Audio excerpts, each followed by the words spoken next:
Hey everyone, it's the one and only magnificent bird, Beak, speaking to you today. And in today's video, I'm going to be going over the AEW Forbidden Door 2026 results. Yes, I know I'm late on it.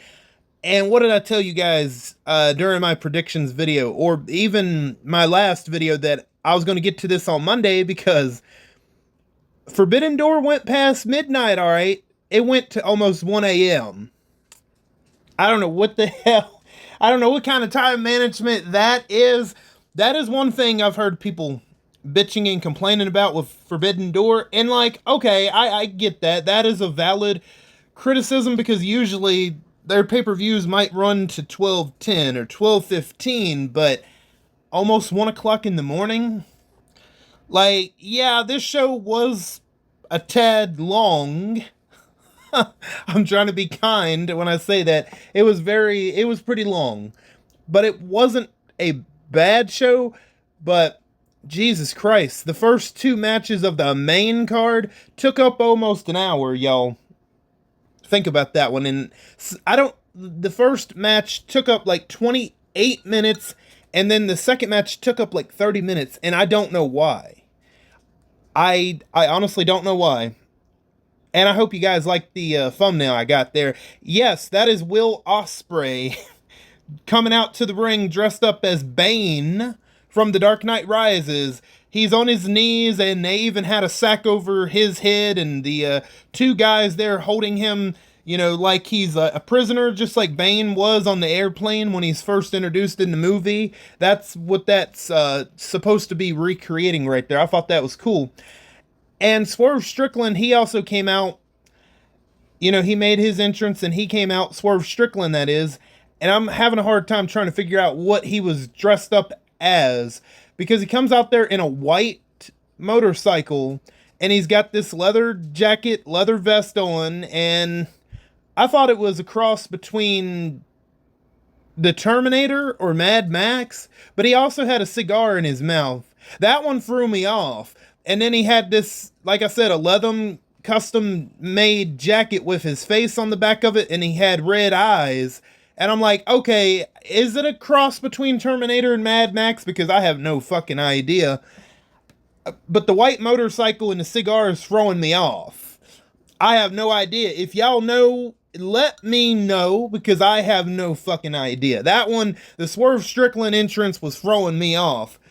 White motorcycle, he had a cigar in his mouth, but it looked like he was dressing up as a crossover between Mad Max and Terminator. But the white motorcycle and the cigar that's what's throwing me off. I don't know.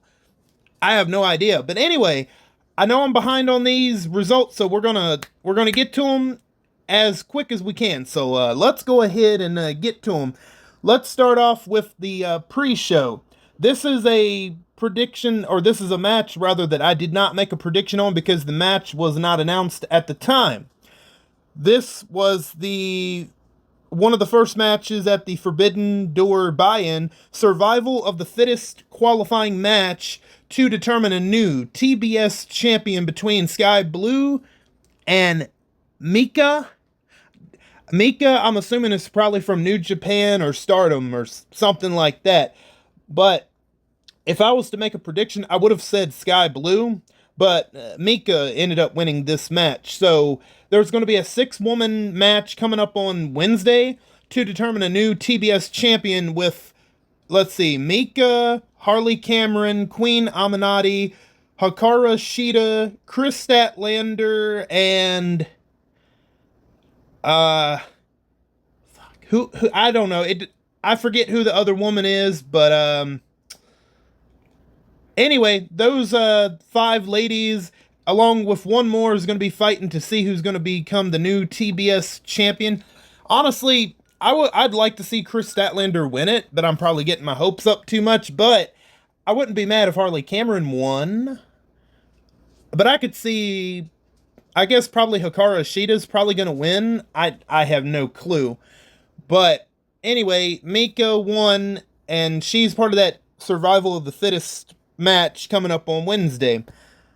Next up, we have Drilla Monley and Daniel Garcia.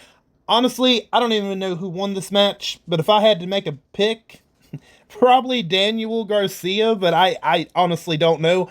I don't even remember who won this match or care enough to remember. So I'm just going to assume that Daniel Garcia won, but probably the Drilla guy won. Who knows? I don't know. Now, probably the best match of the buy-in, without a doubt. I mean, you have Megan Bayne and Lena Cross defending against Thunder Rosa and Olympia. And really, to nobody's surprise, this was the best match of the buy-in, the pre-show, and it was probably so far the best match of their tag team title defense, to be honest. Like I said, it's probably the one match, if I had to go back and rewatch a pre-show match from Forbidden Door, it probably would be this one. Just because, yeah, Thunder Rosa and Olympia, they got a little bit in there, but ultimately they ended up falling to Divine Dominion. Now, let's get to the main show. We have a three-way tag team match.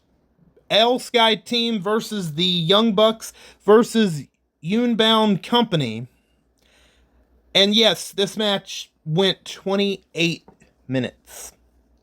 Why? Why 28 minutes? It could have been half as impactful if they would have went like 12, 13, 14 minutes. At the most, 13 to 14 minutes at the most. 28? Like, I don't know what the hell happened here with the time management, but damn, that time management was bad. 28 minutes, and yes, the Young Bucks did win this match. I mean, it wasn't a bad match. It just went on for way too long. So, yeah, congratulations, Young Bucks, I guess. But I could have seen L Sky Team win. They could have. I don't know. I did pick the Young Bucks to win, but like I'm not sure why they had to win. The Young Bucks, I'm not really sure. Winning or losing really wasn't going to hurt or help them anyway. So I probably would have ended up giving it to L Sky Team because I believe L Sky Team just won the Ring of Honor tag team belts not even like 2 days ago. I think they won them. I think Ring of Honor had a pay-per-view not too long ago, like I said, and that's where they won them. I would have kept up that momentum and had L Sky Team beat the not the Young Bucks, but you keep the Young Bucks out of the pinfall decision and you have them beat the other team. Problem solved. But I did pick the Young Bucks to go ahead and win. So, the next match, this took 30 minutes. And the thing about it is, like, why did it have to take 30 minutes? It was a good match. It was a good match, but damn, 30 minutes? At least 30 minutes. And Kenny Omega won. Like I said, I think the theory is lining up for MJF to excuse me. I think the theory for MJF to defend the world title against Kenny Omega, I'm telling you, I think it's lining up. We'll talk about it. We'll talk a little bit more about it when we get to the steel cage match, right? So, I think why they had Kenny Omega win, like I said, is they want to make him look like a winner going into that possible title match, probably happening at Redemption next month, or this coming up month in July, rather. And Redemption is happening in Canada. And, well, spoiler alert, MJF and Mark Briscoe's world title match has already been announced. We'll talk about it. So there's a little bit of a spoiler alert as far as who won that steel cage match. But anyway, yeah, I mean, this was still an okay match, but it dragged. They could have cut it down to 14 to 15 minutes. Half the time, it would have been a better match. 14 to 15 minutes. This did not need to be 30 minutes. No. Like, I don't know what the hell happened with some time management with Tony Khan, man. Maybe he brought some Coca-Cola with him. I don't know. But anyway, Kenny Omega wins this match, building up momentum for a possible world title shot against MJF inevitably. Next match. Okay, we have the AEW World Tag Team Championship match with Christian Cage and Adam Copeland, aka Edge, defending against the generic white goons. Oh, wait a minute, I'm sorry. What is that? It's not the generic white goons. Oh, it's the dogs. Oh, okay, thank you for reminding me because I would have forgot. Thank you so much. No, it's not the generic white goons, it's the dogs. Well, anyway, despite the dogs' best efforts, unsurprisingly, they lose. Christian and Edge, or Adam Copeland, win and retain in a pretty solid match. I mean, let's be honest. Christian Cage and Adam Copeland, Edge, made this match even worth watching because, like, let's be honest. The dogs, or the generic white goons, are only going to go down from here in the card. Because it seems like they're going to be feuding. The dogs are going to be they're going to be feuding with the Bang Bang Gang and Jay White. Yes, that's right. Jay White made his return attacking David Finlay after the match.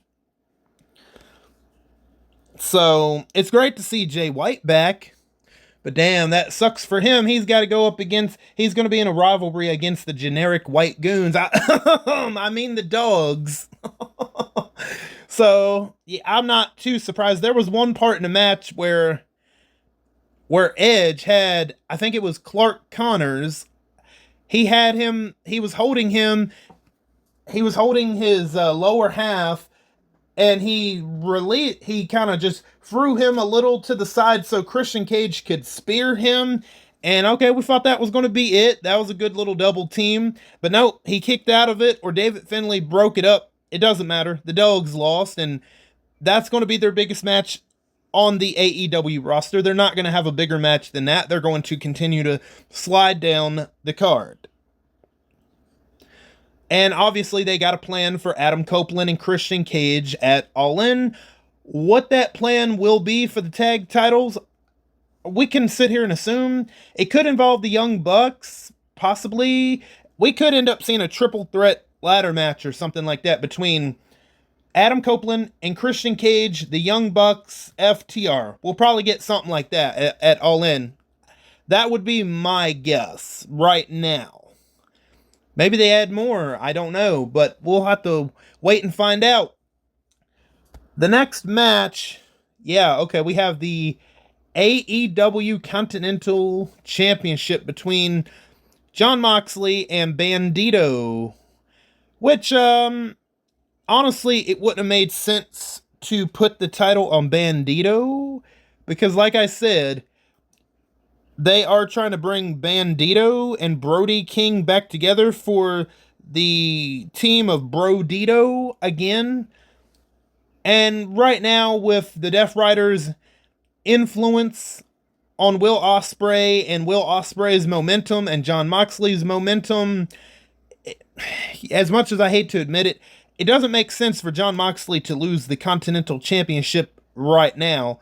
I have no idea who he's going to lose to or who's going to beat him for that title. So it was pretty decent. It was an okay match, Overall, I mean, when Jon Moxley wants to put on a good match, he will put on a good match. And Bandito, he is one hell of a performer. Absolutely. I'm not surprised at the result at all.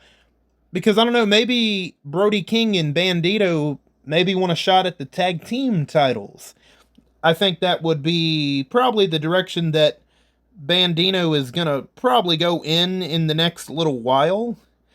Maybe All In, maybe after, depending on how long Adam Copeland and Christian Cage hold on to the tag titles. Okay, so let's see what the next match is. This one is for the IWGP Global Heavyweight Championship between the Bastard Pac and Shota Umino. I don't know if I'm saying that right, but Shota beat Pac and retained the title. So that's all I pretty much got to say on that one. It was a acceptable match. I mean, it is what it is. Yeah, I'm trying to get through these results quickly. Okay, so the next match is for the AEW Women's World Championship between the Toxic Spider, Tekla, defending against Starlight Kid. Now, going into the predictions video, I said that I was looking forward to this match because it had some story built behind it, right? And I thought it was okay. I certainly thought it was better than the other women's match that we're going to get to. If you can guess by my tone, you can already figure out who won that other match that we're going to get ready to talk about. But anyway, I thought this was the best of the two women's matches of the night. And let's see. There was one point of the match where Tekla, she grabs a pair of scissors and she decides to cut Starlight Kid's mask off and takes it off, and the Stardom president is sitting in the front row, one of the sections of the front row, and she's taunting him and fucking with him, and she even spits in Starlight Kid's mask and shoves it in his face, which damn. Tekla, it feels pretty salty about being fired from Stardom to the point where she's disrespecting, I don't know if Starlight Kid is like she's gotta be a lucha or like gotta be, because how the mask is. I'm assuming now, I hope I don't get canceled for assuming somebody is a Latina when they might be a Chinese or something.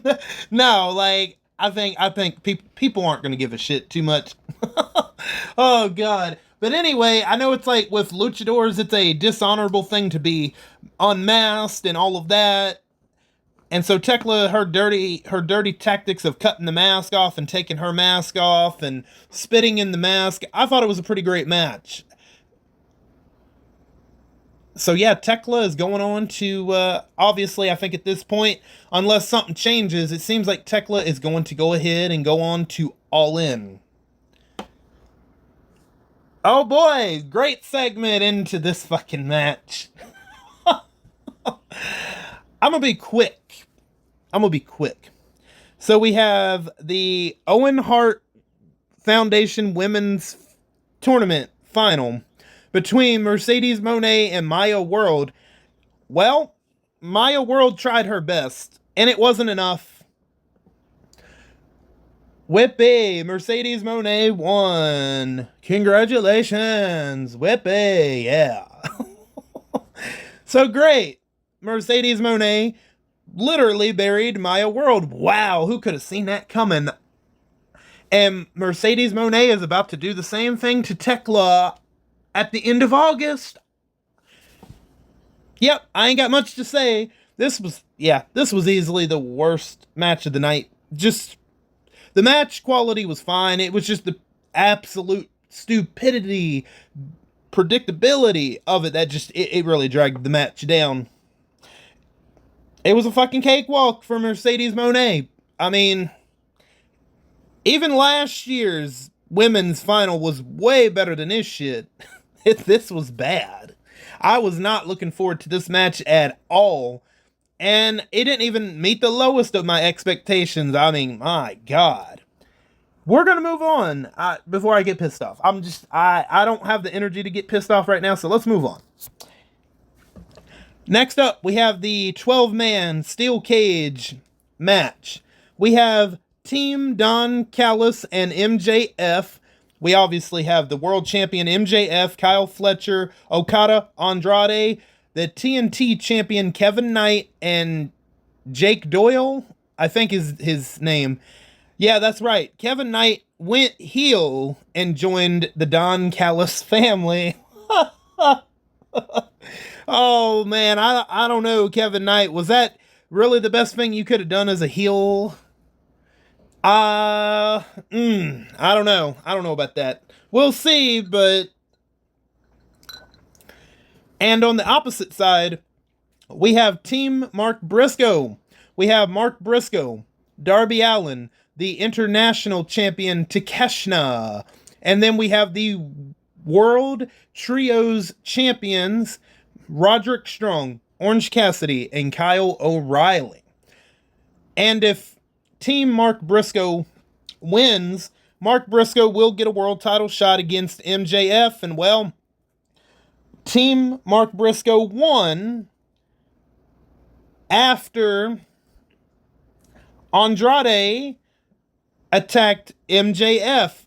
Because remember when I was explaining to y'all back on this past Wednesday how Andrade was holding Mark Briscoe for MJF to hit Mark Briscoe with the Dynamite Diamond ring, but MJF accidentally nailed Andrade after Mark Briscoe moved out of the way. Well, that same spot is about to happen. They set it up. Not Mark Briscoe, but MJF rather gets real close only for Andrade to shove Mark Briscoe out of the way, and Andrade hits MJF with a spinning elbow, thus turning on MJF and the Don Callis family. And there's one part of the match, I actually have a picture right about now of what this steel cage looked like, and I thought they were going to go with the design that they used last year, but they went with more of a kind of an elimination chamber look with half of it gone and no roof. And I'm like, you know what? Okay, like, I don't mind the change up because I figured it was going to be something where all of them were going to be able to get in and out of the steel cage. And I don't know, what do you guys think about the design? Y'all have to let me know. I like it. I don't know if they'll continue to use it for future multi-man steel cage matches or not, but yeah, there was one part in the match where Darby Allin, he rigs up some crap together and he makes part of the steel cage like explode. Like, what the hell? I don't know. I don't remember what he was rigging up, but man, he made it blow up. And there was one point where Orange Cassidy, this was more of a, they had a hydration break. So Team Mark Briscoe, they're all in the ring, and Orange Cassidy has a book bag, and he's reaching in the book bag, and there's a bag in the book bag with a note that says, "Good luck tonight from Willow Nightingale," and it's a bag of orange slices. So someone had done cut up a bunch of oranges and put it in a bag, and they're all sitting there eating orange slices, and they even give one to the fucking referee. I bet that referee's like, hell yeah, I hope Team Briscoe wins because they gave me a fucking orange. That's something that MJF and the Don Callis family are not doing. Oh, shit. And then there was one spot in the match where Takeshita, he had come face to face with Okada, and Takeshita had a book bag, and he was reaching in the backpack. And, okay, why this is significant, I'm bringing it up. This is why it's significant. So Takeshita's digging around in the backpack, and it looks like he found something, only for him to expose his middle finger and shoot Okada the Bird, because that's something that Okada normally does. So I thought that was great that he's making, I don't know if making fun of him, but like, you know, poking back at him, because that's what Okada would do, call people bitches and shoot people the middle finger. So Takeshita's giving a little bit of that back to Okada. So in a couple of weeks, I thought that, okay, so obviously Team Mark Briscoe won. Mark Briscoe gets the world title shot against MJF, but it's not happening at Beach Break. It's actually happening this Wednesday. Okay, like, I thought they were going to wait at least, I think Beach Break happens in about 1 week from now, not this Wednesday, but I think it's next Wednesday. I thought they would have just waited to do the match then, but they're like, damn, Tony Khan's like, well, shit, people know that Mark Briscoe's not going to win, so we might as well get this title match out of the way. I would have built up to it a little bit. Yeah, sure, it's obvious that Mark Briscoe won't win the match, but I would have gave it a little bit of time to marinate, at least until we got to the Beach Break event. But now they're just doing the world title match on a random Dynamite. Okay. So I guess they really want to build to MJF and Kenny Omega at Redemption. I guess so. But yeah, this had all the crazy normal AEW stuff that you would expect, weapons and tables, chairs, all that stuff. Any type of hardcore stipulated match that is known from AEW is come to be expected in this match, and I was kind of like iffy on this match, but the match ended up being better than I thought it was going to be. So I'm not surprised by the result. So congratulations to Team Mark Briscoe. Now, on to the final match. We have the men's Owen Hart tournament final. We have Will Ospreay versus Swerve Strickland. And like I said, Will Ospreay, he came out there dressed up as Bane from The Dark Knight Rises. He had the mask on and everything. Thought that was so fucking sick. That was so cool. That was very badass.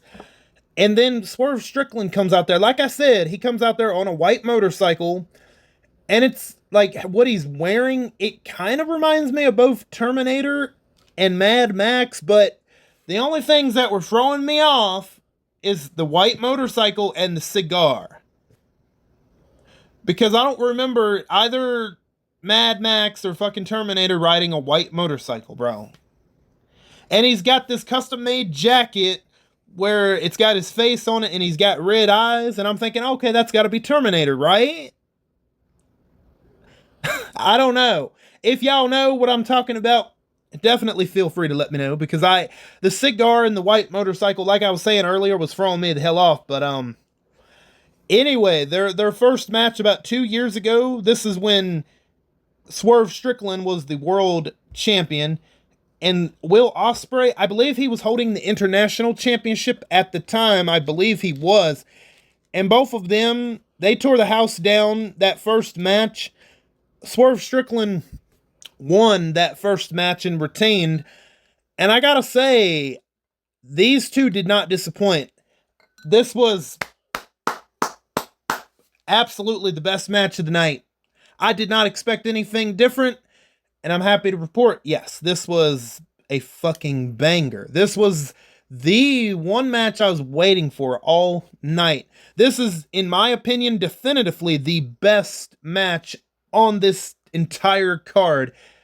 Maybe they could have cut down on some of the finishes, because shit, Swerve Strickland was kicking out. Swerve Strickland was kicking out of 11 different moves of Will Ospreay before the 12th move finally got the 1, 2, 3. But, I mean, I don't know. To some people, it was way too long. Maybe it was a tad long, and I think that was the fault of the Young Bucks and Kenny Omega from earlier. If those matches had been shorter by half the time, I don't think this being a long match would have been that bad, but I mean, that's realistically the only flaw that I have with this match is, okay, it is a little long, but other than that, if Kenny Omega and the Young Bucks match was cut down by half, I wanted to see them go another 10 minutes on top of what they already went. I'm having trouble to decide if this was better than their first match. Their first match was so fucking great. This was so fucking great too. I don't know. Both of them was busted open and bleeding by more than halfway through the match. And then there's one part of the match where Will Ospreay is on the apron and he's getting ready to do a move on Swerve Strickland, only for Prince Nana to try to stop him and interfere in the match. And Will Ospreay, you could see the anger on his face. He grabbed Prince Nana by the shirt collar and he wanted to punch his fucking lights out for stopping his whatever move he was about to do. And then when after that, he just shoved him aside and he kind of just shoved the referee aside a little bit. Will Ospreay turns around only for Swerve Strickland to come from behind the announcer's table to hit Will Ospreay with a house call. That was a sick kind of move, a sequence where Nana had him distracted and he pushed him to the side, or he pushed him into the barricade, and only for Swerve Strickland to hit Will Ospreay with the house call when he jumped off the announcer's table. This match had it all. It did not have to be weapons involved, and it was still brutal. It was still great. It was still, like I said, it was still brutal. It was still a technical masterclass, and I thought it was the best match of the night. You will not be able to convince me that any of the matches previously of this card are better than this match. No, not at all. There was one part where Will Ospreay was going for the buckshot lariat to hit on Swerve Strickland. No, he was setting up for a buckshot lariat only to hit him with his finisher, the hidden blade, which I thought that was a really sick sequence right there. Like how Hangman Adam Page does when he gets ready to hit the buckshot lariat. Will Ospreay did the same thing. He had the same exact setup and everything, and how he flips over the top rope only to change it up mid-move to hit the hidden blade on him instead of completing the buckshot lariat. I thought that was fucking cool. And, of course, toward the end of the match, all of the Death Riders are out there encouraging, and, they're out there supporting Will Ospreay. And there was one move in the match, or one moment in the match, where Swerve Strickland hits a house call in the middle of the ring, and since Will Ospreay already knows that Jon Moxley and the rest of the Death Riders are out there watching, instead of just falling over, he feels their presence out there, so he decides to he's deciding that he's gonna just not sell the move and act all big and bad, and just acted like that house call didn't affect him. And yeah, it ends with eventually Will Ospreay winning and beating Swerve Strickland.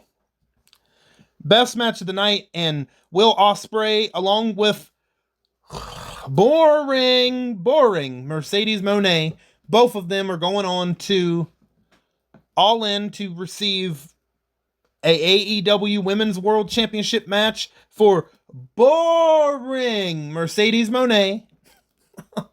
And Will Ospreay is receiving an AEW World Championship match against, earlier I would have said MJF, but it might be Kenny Omega. I don't know. It's either going to be Kenny Omega or MJF.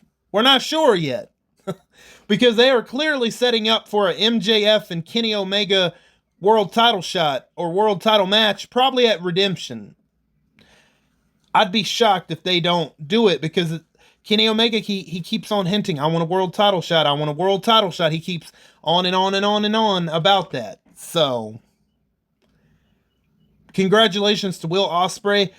But if I had to pick 3 matches that I would most likely rewatch from this card again, without a doubt, number 1 would be this men's Owen Hart final.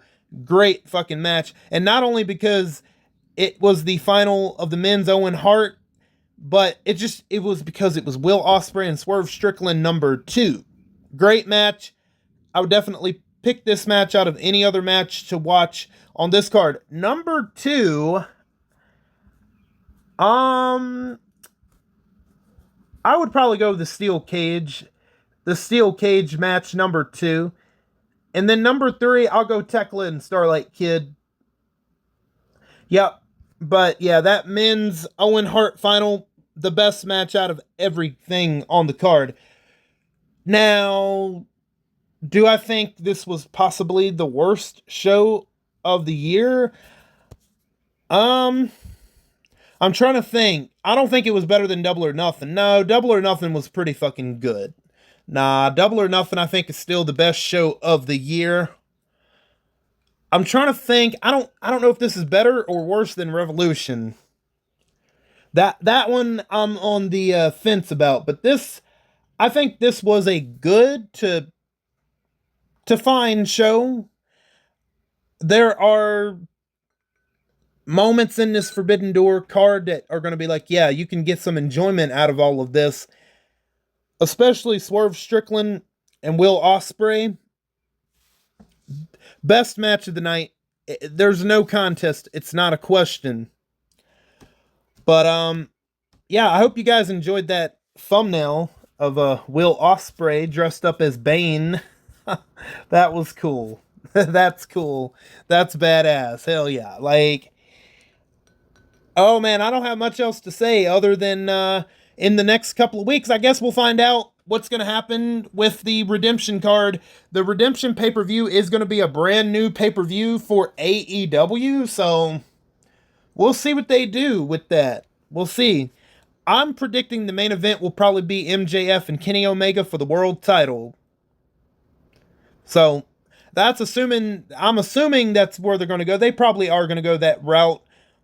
But is MJF going to beat Kenny Omega this time? That remains to be seen. I don't know. I was like, yeah, they're going to definitely do MJF and Will Ospreay again. But I'm not 100% certain on that anymore. I don't know. We will see. But I'm going to go ahead and go so I can go ahead and edit this and get the thumbnail together and get this uploaded today on Monday. I know it's going to be a little late, but better late than never. I did not want to do it at no 1 and 2 o'clock in the morning. You know what I mean? So I'm like, you know what? Even if I'm late as hell on it, I'm fine with that because I'm able to get up and do what I got to do, take care of the 2 dogs, walk them and feed them, and then get to this. Now, I'm going to go ahead and go and figure me something to eat. What that will be, I don't know right now, but I'm going to go ahead and let you guys go. I want to thank each and every one of you for your continued support and for stopping by. And no matter if you're an OG subscriber or you have just arrived, I appreciate each and all of you. I appreciate all of you just the same. No matter if you've been here since the beginning. No matter if you've been here since the beginning or you just got here or you've been here not too long, I appreciate each and every one of you just the same. And thank you again. I am Buck Beak and I'm going to go fly away back to my nest. Until next time, bye guys.